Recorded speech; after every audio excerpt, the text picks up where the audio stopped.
Daming itik ah. Ayun. Ayun, may nakita akong itlog oh.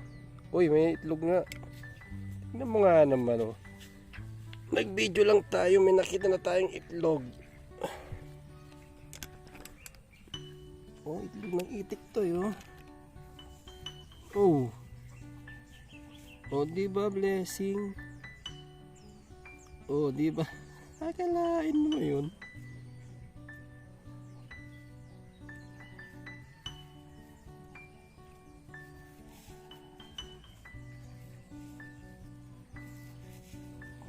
Akalain mo nakakuha pa tayo ng itlog. Oh, di ba? May panlagan, may pamprito na. Oh. Itlog itik na tayo.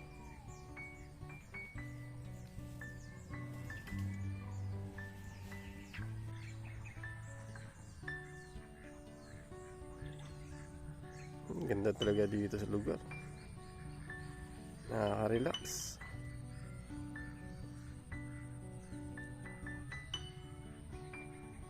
Yun. O, diba? Ganda ng tunog. Nature na nature.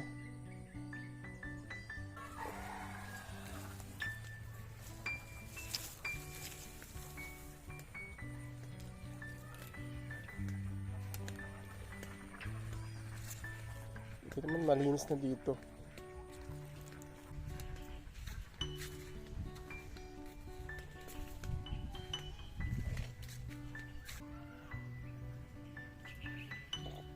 Dito, magulay, hinihingi-hingi lang.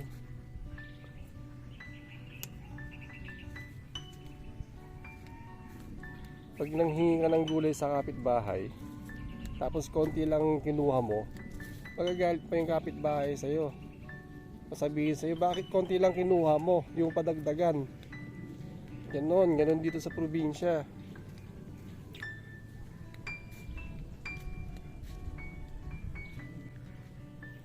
O, diba?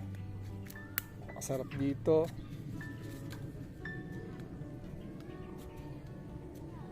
Malayo sa gulo. Malayo sa ingay. Kung gusto mong tumira dito sa probinsya, dapat masipag ka rin. Masipag kang magtanim. Masipag kang magsaka. Masipag kang mag-alaga ng mga hayop. Para syempre may source of income ka. Kasi dito sa probinsya, kung tamad ka rin, wala rin. Nga.